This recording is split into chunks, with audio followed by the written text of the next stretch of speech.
Hola, aquí estamos de nuevo con el deseo de juntos dar culto a nuestro Dios. En este miércoles nos reunimos para orar, culto de oración, de reflexión en la palabra, de apoyarnos mutuamente. Hoy quisiera comenzar con una pregunta. Tú sabes que Dios te ama y proclamamos un Dios de amor, pero que no se nos olvide que también hay un infierno, que el infierno existe. La pregunta es, ¿Dios puede odiar? ¿Jesús puede odiar? Vamos a reflexionar en esto, porque lo que Jesús aborrecía era y es la hipocresía. Delante de Dios vamos a buscar que Él nos siga usando para que muchas personas se vuelvan a Él, para que en ningún momento nosotros nos refugiemos en ese tipo de máscara de la hipocresía, porque eso no va con los creyentes, no nos corresponde. Pero hay muchas personas que están ahí escondidas tras su propia religión. Vamos a orar al Señor, vamos a orar y después vamos a alabarle. Señor, queremos darte gracias por este tiempo. Pedimos que bendigas a tantas personas que no pueden en estos días estar con nosotros. Gracias por estos medios, porque aunque sea complicado todavía reunirnos todos, podemos orar juntos, meditar en la palabra e interceder y apoyarnos. Y Señor, lo queremos hacer. Queremos darte a ti toda la gloria porque nos escuchas, porque nos amas, porque nos restauras, porque en ti hay vida. Sigue habiendo y la habrá siempre porque es una vida eterna. Señor, a ti sea toda la gloria siempre. En el nombre de Jesús. Amén. Pues vamos a alabar al Señor. Queremos daros a todos la bienvenida y que os sintáis con gozo de poder alabar a Dios. Vamos a abrir este tiempo de alabanza con un cántico que dice: a Él sea la gloria, solamente a Él. A Dios sea la gloria, a Dios sea la gloria, a Dios sea la gloria por lo que hizo por mí. Con su sangre me ha salvado, su poder me ha levantado. A Dios sea la gloria por lo que hizo por mí.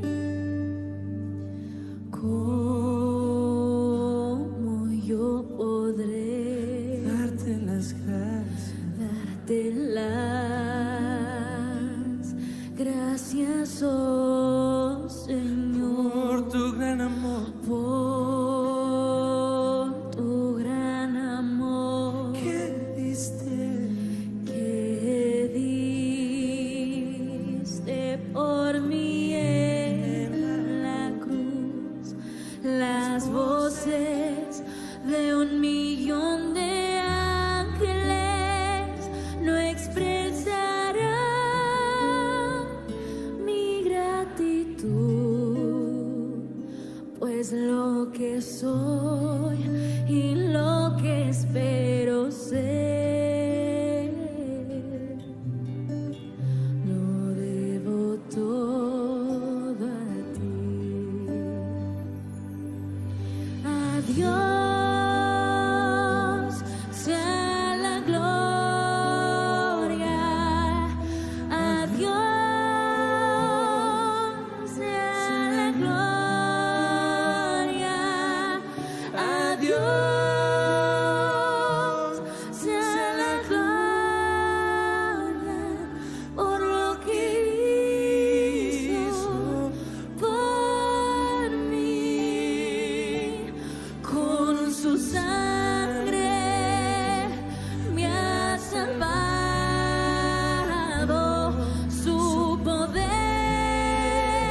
después de este inspirador cántico, esta alabanza que hemos podido entonar, vamos a reflexionar en la palabra de Dios y me gustaría que entremos en el Salmo de nuevo que estamos abriendo cada miércoles para meditar en él.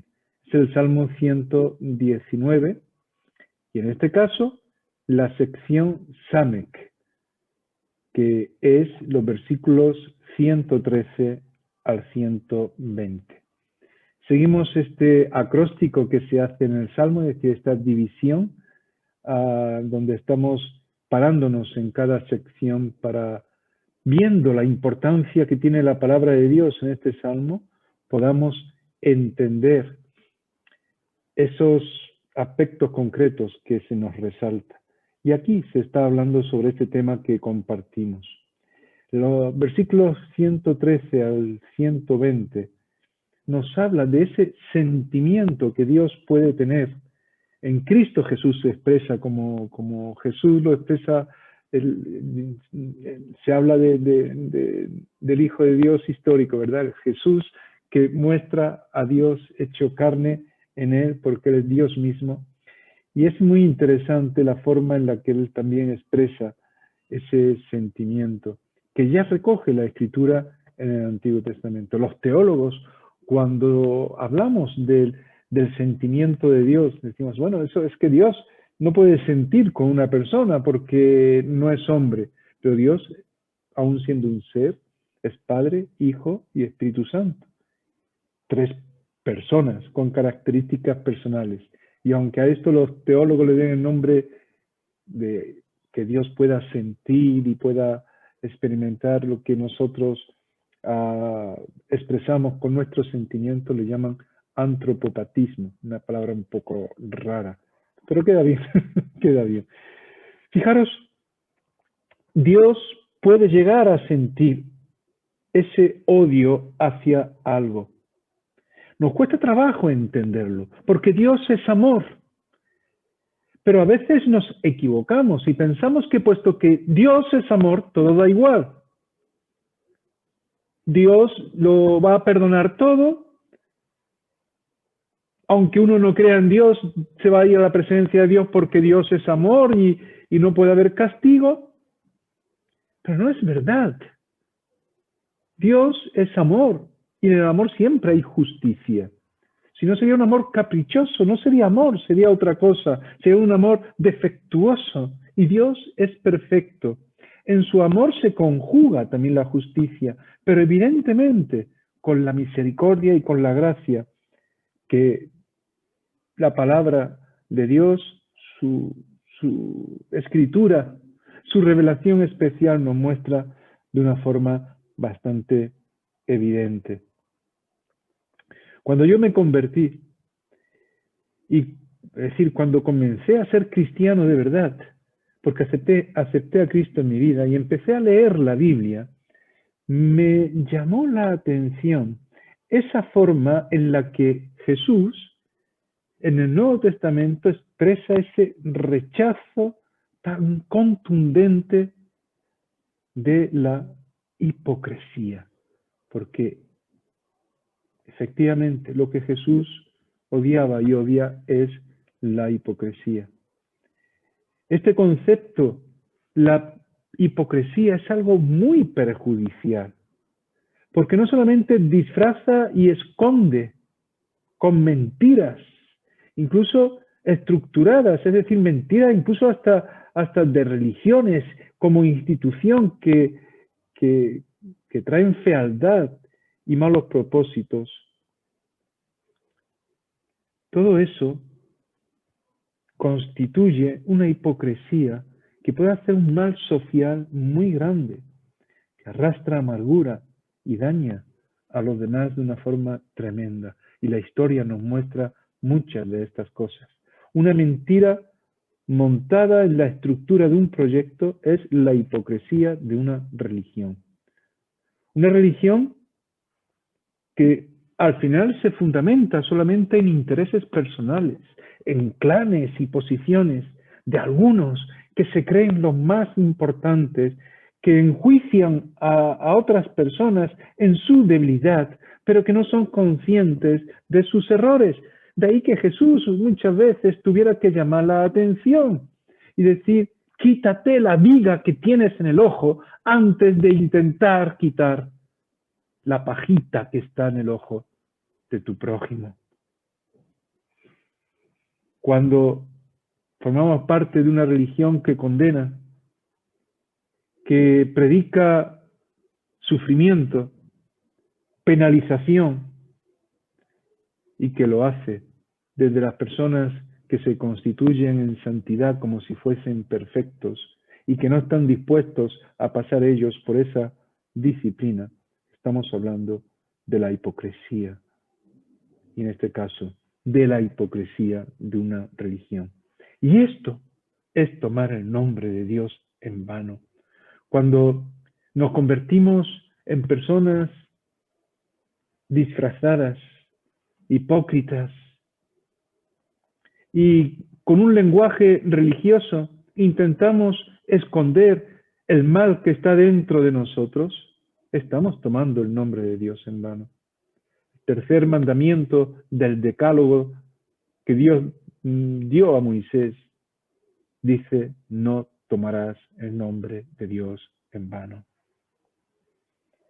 Jesús llamó hipócrita a los religiosos de su época, que se presentaban de esta forma. Dice así Mateo en el capítulo 23, versículos 27 al 28. Ay de vosotros, escribas y fariseos, hipócritas, porque sois semejantes a sepulcros blanqueados, que por fuera a la verdad se muestran hermosos, mas por dentro están llenos de huesos, de muertos y de toda inmundicia. Así también vosotros por fuera a la verdad os mostráis justos a los hombres, pero por dentro estáis llenos de hipocresía e iniquidad. Antes estábamos alabando a Dios con este cántico, a ti sea la gloria. Pero cuando actuamos así, estamos quitándole a Dios la gloria. Y ni siquiera nos la estamos poniendo nosotros, porque al final estamos creando tanta fealdad que lo que estamos haciendo es algo incomprensible, que trae ruina a nuestras vidas, no solamente a otros. El salmista declara esta realidad cuando dice también, aborrezco a los hombres hipócritas. Versículo 113 de este salmo. Me gustaría poderlo leer de forma completa, ya que son solamente 8 versículos. Y nos dice de esta forma esta sección que estamos ya comentando. Aborrezco a los hombres hipócritas, mas amo tu ley. Mi escondedero y mi escudo eres tú, en tu palabra he esperado. Apartaos de mí, malignos, pues yo guardaré los mandamientos de mi Dios. Susténtame conforme a tu palabra y viviré. Y no quede yo avergonzado de mi esperanza. Sosténme y seré salvo. Y me regocijaré siempre en tus estatutos. Hollaste a todos los que se desvían de tus estatutos, porque su astucia es falsedad. Como escorias hiciste consumir a todos los impíos de la tierra, por tanto, yo he amado tus testimonios. Mi carne se ha estremecido por temor de ti, y de tus juicios tengo miedo. Aborrezco a los hombres, dice el versículo 113. En este caso, el aborrecimiento parece que se dirige a las personas por su hipocresía. Y a veces es que es complicado poder separar a la persona del pecado. Pero Dios no actúa así. El Señor lo que hace es señalar el mal de las personas, describiéndolo y rechazándolo como algo que no le agrada a Dios, evidentemente. Un sepulcro, cuando Jesús se dirigía a estos religiosos y hablaba de que eran como un sepulcro blanqueado por fuera, pero con muerte por dentro. Nos está hablando efectivamente de lo que encierra. Un sepulcro encierra muerte, aunque esté muy bien, muy adornado por fuera, por muy luminoso que intente ser. La religión que proclama muerte, como decía antes, y las consecuencias del pecado, juzgando y condenando a los demás, es una hipocresía, pues la muerte está en todo aquel que no reconoce a Dios. Lo importante es dar solución a eso. El que no tiene a Cristo, evidentemente, está viviendo fuera de lo que es la vida abundante. Pero lo que tenemos que hacer no es predicar simplemente el pecado ajeno de la solución. Podemos identificar el pecado, tenemos que rechazar todo aquello que está mal, pero tenemos que indicar dónde está la salvación, cuál es la solución.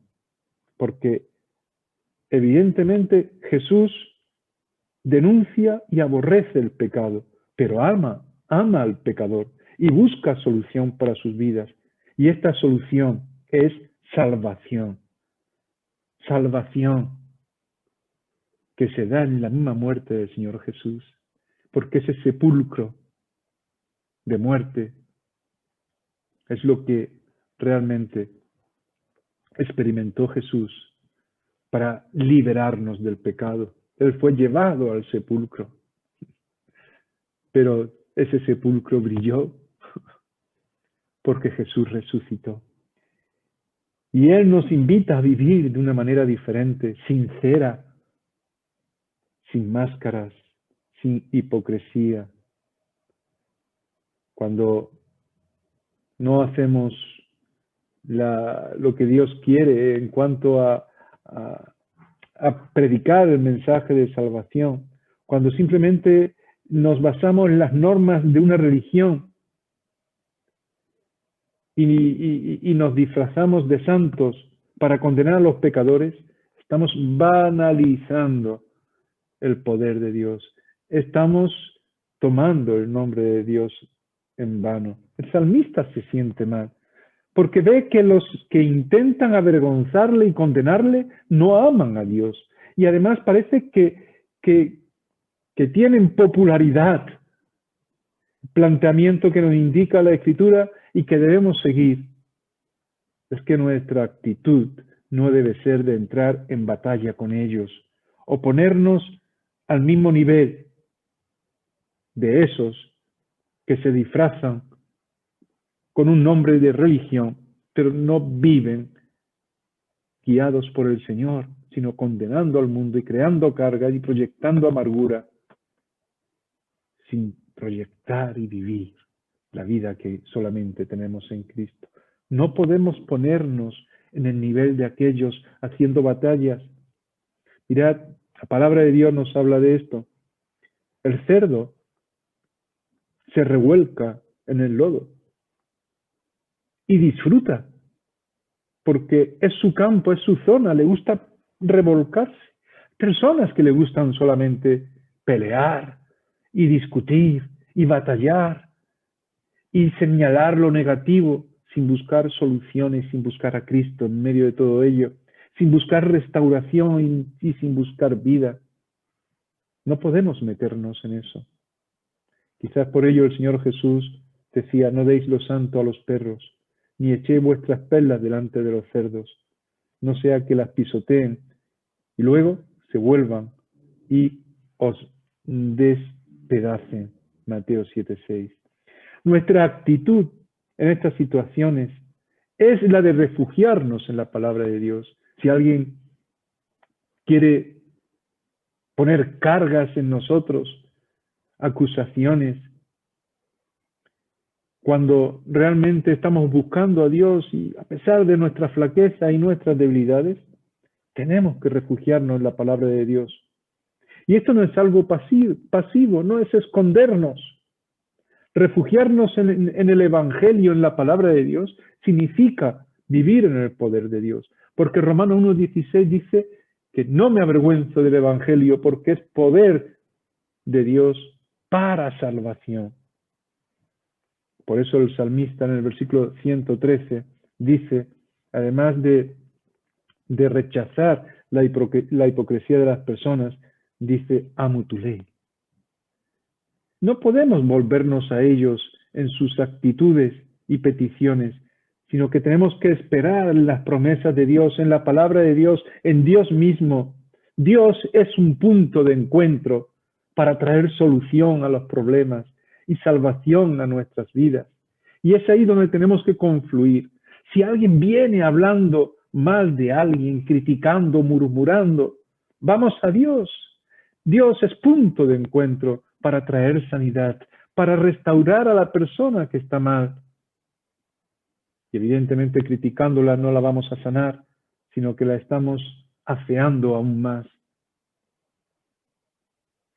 Luego la persona tiene que estar dispuesta, una vez que vamos a ella con un sentido de edificación y de restauración, tiene que estar dispuesta a dejar que Dios haga su obra. Pero si no, nosotros refugiémonos en la palabra de Dios, que es poder. Y no nos volvamos a ellos en sus peticiones y en sus maquinaciones. Jeremías 15:19 dice, si vuelves a mí, yo te restauraré. En mi presencia estarás. Si apartas lo precioso de lo vil, serás mi portavoz. Que se vuelvan ellos a ti, pero tú no te vuelvas a ellos. Tenemos que buscar que este mundo se vuelva a Dios. Dios es punto de encuentro. En Él somos una familia. Sin Él, las cosas cambian. Precisamente en este nivel de hipocresía y de rechazo, casi alérgico, porque es lo que produce en Jesús como una alergia, porque lo vemos, es que Él refiriéndose, nuestro Señor Jesús refiriéndose a estas personas que se pasan como creyentes y no lo son, Él dice que vendrá el momento en el tiempo de la parusía, es decir, de la segunda venida, que en aquel momento dirán, Señor, Señor, Señor. Y el Señor dirá, nunca os conocí. Apartaos de mí, hacedores de maldad. En este sentido es que el salmista también declara que se aparten de ellos todos los que actúan de esa forma. Es lo que está mencionando también el Salmo. Pues su posición es la que le marque Dios, y no aquellos ajenos y contrarios a las cosas de Él, aunque tengan un disfraz religioso, incluso un disfraz evangélico. Hay grupos de personas que se presentan incluso como iglesias evangélicas y no lo son. Cuidado, porque hay nombres que no corresponden con la vida de las personas que están en muchos sitios donde a veces parece existir una iglesia. Es verdad que esto nos lleva a una situación de cierta tristeza por la mala actitud de personas que actúan así. Señor, es verdad que no quiere eso, pero no le da igual. Dios hace lo posible para que esto cambie, pero cada uno ha de tomar su decisión. El Señor, cuando tú estás dispuesto a refugiarte en su palabra, Él te da seguridad, Él trae esperanza, aunque te cause esa tristeza de encontrarte con personas así, el Señor nos va a sostener. Quien nos ha salvado, también nos ayudará y salvará de cualquier situación, por muy hostil que sea. Esto sí. En cuanto al que nosotros respecta, hemos de procurar estar en paz con todos. La Biblia también nos enseña esto. Si es posible, decía Pablo a los romanos, si es posible, en cuanto dependa de vosotros, estad en paz con todos los hombres. Es decir, que tenemos que procurar, según lo que nosotros podamos hacer, estar bien con todos. Pero si hay otros que no quieren estar bien y que no quieren estar cerca de nosotros, confiemos en Dios, vivamos en su palabra, no nos llenemos de las amarguras, de otros. Dios traerá a nuestras vidas alegría, confianza. Es lo que dice el versículo 117 de este salmo. Porque el Espíritu Santo produce esto en nuestras vidas cuando andamos acorde a la palabra de Dios. Estás triste porque algunas personas te han fallado, porque creías que eran de una manera determinada y luego en un momento sorpresivo para ti y se han quitado la máscara y has visto que hay otra persona. Ámales, pero no dejes que su amargura te llegue a ti. No pelees con ellos en su terreno. Ponte en las manos de Dios. Dios es punto de encuentro. Él te va a dar alegría, fortaleza, esperanza, porque la hipocresía es algo en lo cual nunca debemos de participar. Dios lo rechaza. Y si te ha afectado algo de esto, de esta actitud de otras personas, o si tú por alguna situación te has llegado a poner una máscara, hoy Jesús quiere aliviarte, quiere quitar esa máscara, quiere restaurarte, quiere curar tus heridas si has sufrido esas consecuencias como el salmista. Y Él va a traer, si te pones en sus manos con valentía, tiempo de refrigerio, porque Él es nuestro Salvador y trae solución a nuestras vidas. Vamos a orar al respecto, en base a esta sección del Salmo que hemos leído. Y vamos a pedirle a nuestro Dios que nos ayude para que esto sea así. También quisiera orar. Hay un buen número de personas que han pasado por intervenciones quirúrgicas y queremos que Dios las restaure totalmente. Aunque luego vamos a ver en un cántico, en una alabanza que vamos a entonar al Señor, también motivos de oración de nuestro boletín y de nuestra iglesia. Quisiera mencionar también algunos motivos nuestros, además de que vosotros tengáis los que os duelen y están en vuestro corazón y queráis ponerlo delante del Señor también, pues además de eso, mencionar que bueno, que sí hay un buen número de personas que tenemos que estar acordándonos de ellos. Maruja fue operada hace un tiempo de cataratas y estaba hablando con ella hace un momento y me decía que se le ha disparado la tensión ocular y que tiene peligro de llegar a un glaucoma y que la van a tener que seguramente intervenir de nuevo. Vamos a orar por ella. Parece que a raíz de unas gotas que se ha puesto le ha bajado algo, esa tensión ocular. Vamos a esperar que le pueda bajar más. Así que vamos a orar por Maruja. También Manolo Reina está recuperándose también de otra operación, como sabéis, sigue en cama con puntos. Paco Ortega también ha sido operado, en el día de ayer fue de cataratas, salió bien, pero vamos a orar para que se restaure. Yeli Bonilla también está intentando que su mano pueda operar de forma adecuada, tiene todavía un problema importante en uno de sus dedos y está con fisioterapia, en fin, tendrá que hacer pues todavía pues bastante ejercicio y pasar por un proceso largo que le está produciendo dolor. Vamos a orar por ella, que Dios le ayude. Damaris Canales también fue intervenida, también de los ojos, por otro motivo y todavía no está bien. Debemos de seguir también orando por ella. Me gustaría también que pudiéramos orar por Ani Campelo, que va para Valencia. Este domingo no podrá estar con nosotros. Va a estar ayudando en un campamento de obra social. Y bueno, que Dios la bendiga, que la proteja también. Que el Señor esté cuidando a cada uno de nuestros mayores y de nuestros niños, de nuestros jóvenes. Señor, te damos gracias por tu palabra. Reconocemos que tú eres amor y que tú quieres lo mejor para nuestras vidas, pero que rechazas la hipocresía. Que nunca tengas que decirnos que somos unos hipócritas, porque nosotros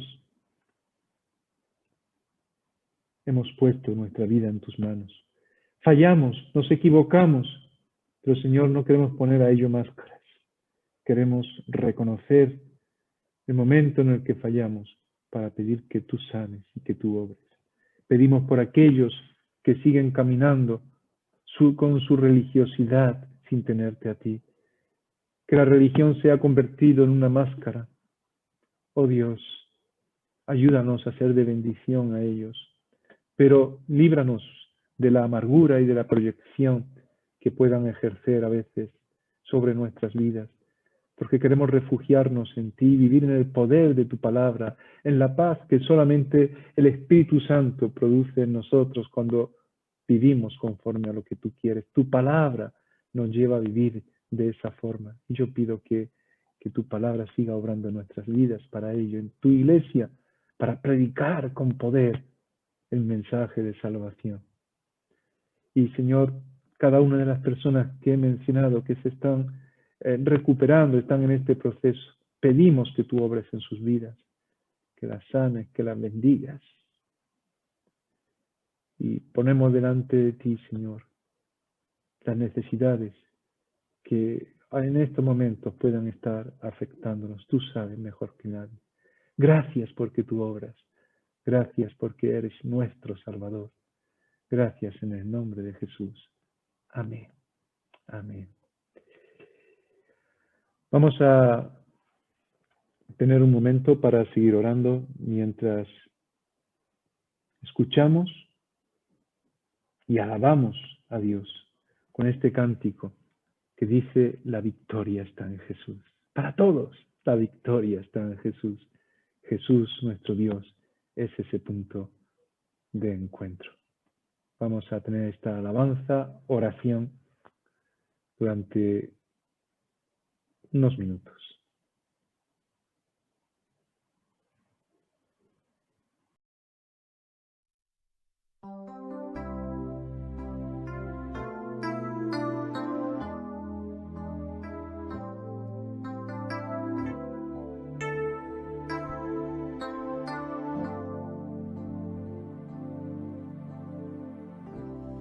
La victoria está en Jesús, solo tienes que pensar que mayor es el poder de Dios que el poder de Satanás. La victoria está en Jesús, solo tienes que saber que aunque pasen malos tiempos donde el mundo se destruye, que aunque estés pasando pruebas, el Señor te ayudará, te dará alguna salida para poder soportar, extenderá su mano amiga, te dirá por dónde andar, multiplicará tus fuerzas y te consolará. Que aunque estés pasando pruebas, el Señor te ayudará, te dará alguna salida para poder soportar, extenderá su mano amiga, te dirá por dónde andar, multiplicará tus fuerzas y te consolará.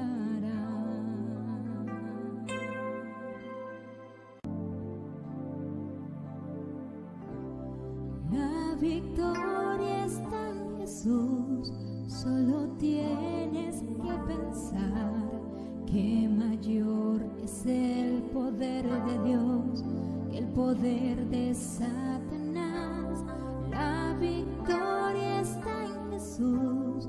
Solo tienes que saber que aunque pasen malos tiempos donde el mundo se destruye, que aunque estés pasando pruebas, el Señor te ayudará, te dará alguna salida para poder soportar, extenderá su mano amiga, te dirá por dónde andar, multiplicará tus fuerzas y te consolará. Que aunque estés pasando pruebas, el Señor te ayudará, te dará alguna salida para poder soportar, extenderá su mano amiga, te dirá por dónde andar, multiplicará tus fuerzas y te consolará.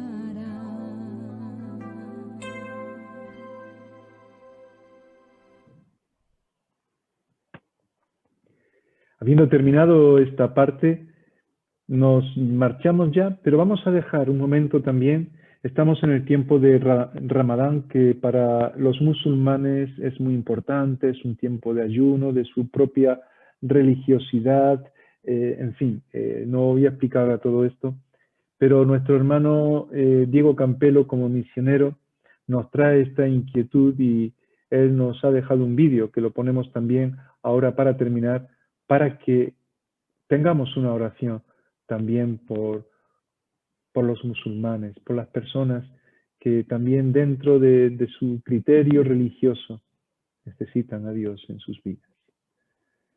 Vamos también a orar por ello, terminando así mientras vemos este vídeo. Dios os bendiga mucho. Cuidaros. El domingo nos vemos a las 12. Y sigamos orando unos por otros. Muchas bendiciones.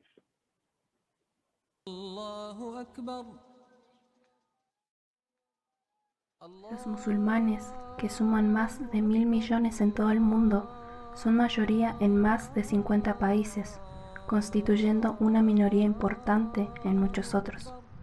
La población musulmana supera el 90% en casi todo el norte de África, Sudán y Somalia. Del 12 de abril al 13 de mayo celebrarán el Ramadán. Todo musulmán devoto celebrará el ayuno durante ese mes. Más de 1.000 millones de personas estarán cumpliendo con los ritos del Ramadán, que es uno de los pilares del Islam. El Islam es la religión más joven de las 3 religiones monoteístas. Nació en el año 570 después de Cristo.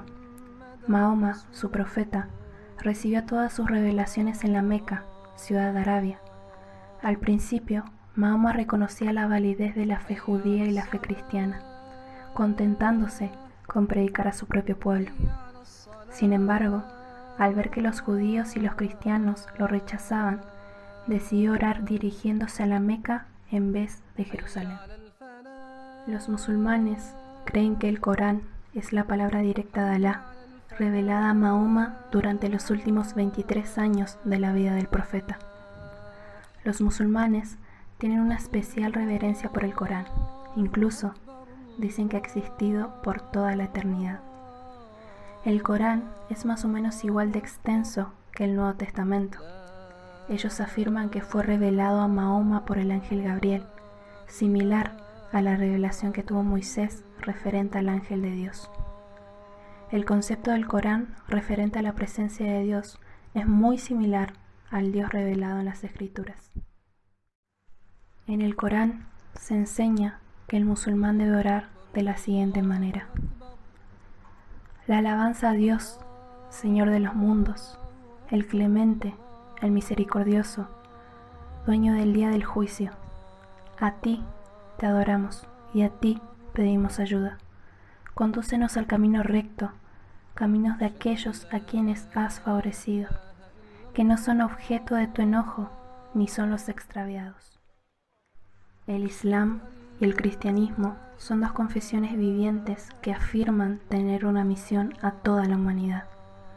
El testimonio musulmán es que el Corán es la revelación final y definitiva de la perfecta voluntad de Dios a la humanidad. El testimonio cristiano es que Jesús es el Mesías, es la palabra viviente de Dios en forma humana. Debemos orar a Dios pidiéndole que nos ayude a cultivar puentes de amor entre nuestras comunidades. Señor Jesús, te presentamos los 1.000 millones de musulmanes que están comenzando el Ramadán. Te pedimos que el Mesías sea revelado en el corazón de cada musulmán. En el nombre de Jesús, el Mesías. Amén.